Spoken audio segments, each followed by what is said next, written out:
LBA Enterprise Show. On the mic with Mike King Biz, delivering food for thought. To find out more about the dynamic host of On the Mic with Mike, please visit his website at mikekingbiz.com. On the mic with Mike. On the mic with Mike. On the mic with Mike. On the mic with Mike. I'm on the mic with Mike. He's like a guru. No, he's a businessman with a great radio show. And he supports the nonprofits. On the Mic with Mike, the best business radio program around. Yeah, I am the partnership guru. That's what I am. That's what I do. I find and bring the best and the brightest to you. Today, I got the Chessmaster with me. Corey Hancock Jr. is here with us. Welcome to the program, sir. Glad to be here. Thanks for having me. Okay, so folks are looking at this on Zoom. The man has the backdrop. He got the pieces there. Let folks know you are the Pied Piper in the area of chess, but you know I've been seeing you around with the chess game for a long time. But in between that, you going back to VCU and getting degrees. You know, you got the credentials, but you are known as the chess master around town. The floor is yours for a couple minutes, sir. Well, again, thanks for having me. I got to be careful with the term chess master because in the world. Okay, so that's true. Okay, so for lay people like me, he's just really nice around the chessboard, and he's a Pied Piper of explaining the reason that chess is important and all the things that people can get out of it. Okay, so you're not calling yourself a chess master because, okay, I'm calling you a chess master, and this is my radio show, so go ahead, man. I'll take it. Yeah, so I went back to school to finish my master's in counselor education. I was very motivated to go back because, as you know, I did a lot of after-school programs surrounded by chess. And I realized like I was making a difference. Like what I was doing was working, was changing behaviors, you know, was teaching people how to think, but I wasn't exactly able to articulate what we were doing. And I knew there was a better way to do it. So I wanted to get more educated on the ideas of like using evidence-based practices, meaning we're using research to guide our ways of teaching and our ways of thinking. So that's part of why I went back. So I went back and got my degree in counseling. So now I'm a professional counselor, school counselor at that. And I'm continuing my work and offering after-school programming in the community. And now I've added an additional focus is building this chess network. Because what you see a lot of is a lot of chess clubs that pop up here and there. They're very isolated. They might have some boards there, might play a few casual games, and then it kind of just diminishes from there. What I'm after is something a little bit more, treating chess as a sport it is. As we've seen over the last year with the Queens Gambit coming out, with the pandemic and more people playing chess, it's a sport, right? We need to treat it as such. We need to give it its credit.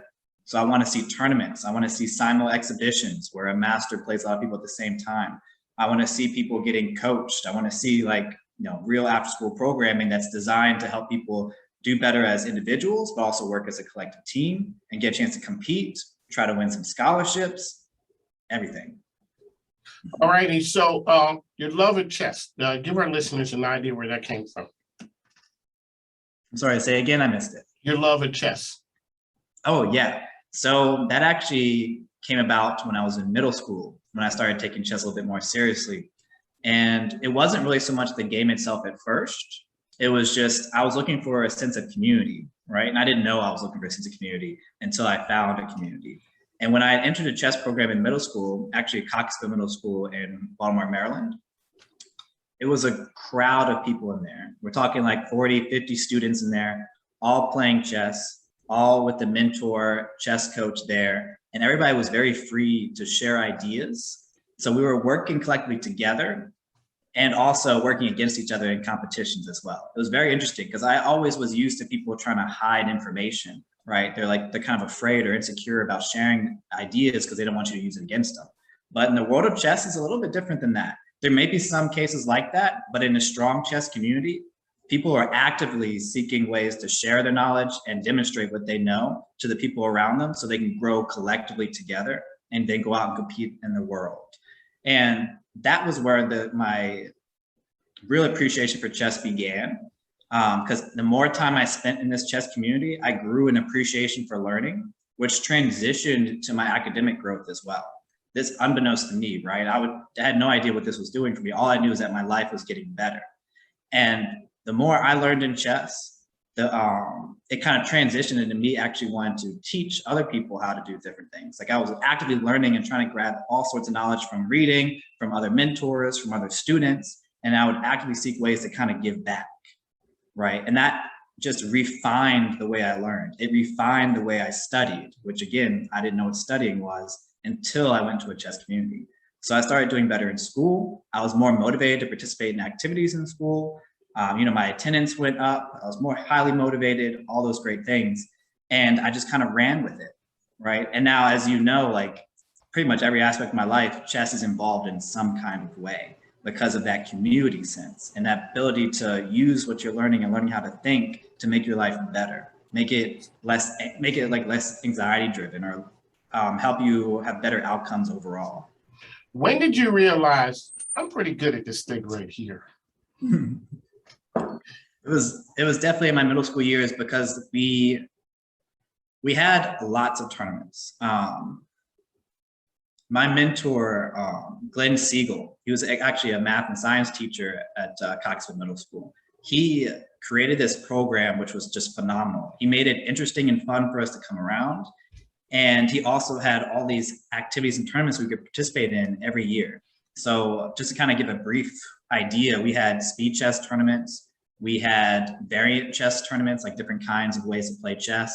We had longer game tournaments, team tournaments, all within one club at the school. And we get awarded for it. Like if we did really well, like top 3 or top 5, you'd have an award ceremony at the end with all these trophies. And by my second year and definitely my third year, I was like getting all these accolades and getting all these awards for playing. And it was something I was actively doing, and I knew I was refining, getting better, but I didn't really recognize until it was those award ceremonies how well I was doing and how much I was standing out. And of course, like receiving awards, it feels really good. So I wanted to do it more, and I wanted to work harder and study harder and learn like different ideas. Alrighty, so let our listeners know what the Queen's Gambit, what that did to the game of chess. Now, for folks, this is an excellent series, folks.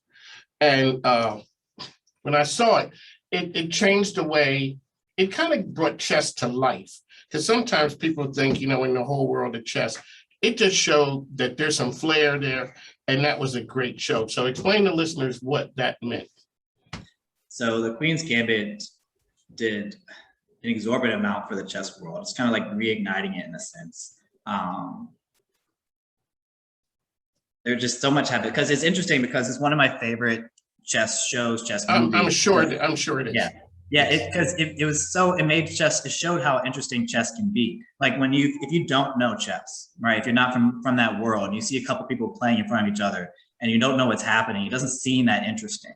But if you watch the Queen's Gambit, even if you're not a chess player, you can feel the tension. You can feel how important this game is to each individual and as a collective, and what it really takes to do well. And even if you're not doing well, like all the anxiety or frustration that comes with it, but also the excitement and adrenaline rushes that come with it.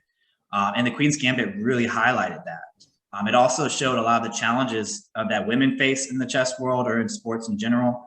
And it showed a demonstration of how she came through all of it and came out on top, which is really exciting. I highly recommend it for anybody to watch it. I'm on the mic with Mike, ESPN Richmond. That's where you are. Corey Hancock Jr. here is with us. I came in 2014. I see this young guy out there talking chess about how great it was. 6 or 7 years later, the man is still talking chess. And now he has the idea of putting it together and making it fun and making it available to the masses, sort of like a team game. Because even like in the Queen's Gambit, they're like, hey, you know what? Maybe if you try this move. So they were all teaming up to kind of help her get to where she wanted to be. Talk about what kids get out of the game of chess. So that's wonderful. I'm doing my best not to give away too much of the Queen's Gambit, but that's true.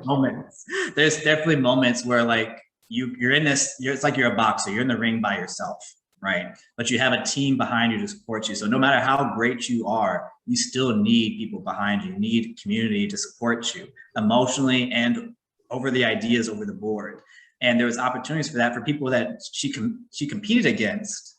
We're also working with her to help her compete against other people. So it's still like a team effort, sharing ideas. And that's what I like to see in chess clubs in our community as well, where students are like, they're learning how to improve themselves as individuals, but also developing like this fellowship with other students, developing these bonds that they can use to strengthen them in other aspects of their lives as well, developing relationships with other people, which is something people don't think about a lot with chess. You don't think about building relationships, but that's a huge part of your development and your improvement in anything. That is true. We just see the speed, the speed chess game out in the park. Okay, so how can people get involved with you with what you're doing? Yeah, so there's a number of ways to get involved. You can always start with chesscounselor.com and kind of look for what kind of opportunities suit you. I also have a meetup group. If you go onto my website and you look for community, you can join a meetup.com group that we have for a chess community. You'll see like opportunities for club meetings, like we were just talking about chess in the park. We have a couple of those. We have opportunities that will pop up for events that you can come to just to kind of casually hang out, or you can participate and play. And then we're also going to have more tournaments that come up in the fall for people to come out from the public, whether as separated students or as adults. Some are more serious, some people are more just trying to have fun, to come out and play and demonstrate what they know. All righty, Corey Hancock, and one last time, how can people find you out there, sir? Sorry, I missed it. How can people find you out there one last time? You can find me on chesscounselor.com. All right, it's always a pleasure. Anytime you have anything going on, and keep us up to speed as to what's happening, with the whole idea of a league. I think our people would find that interesting.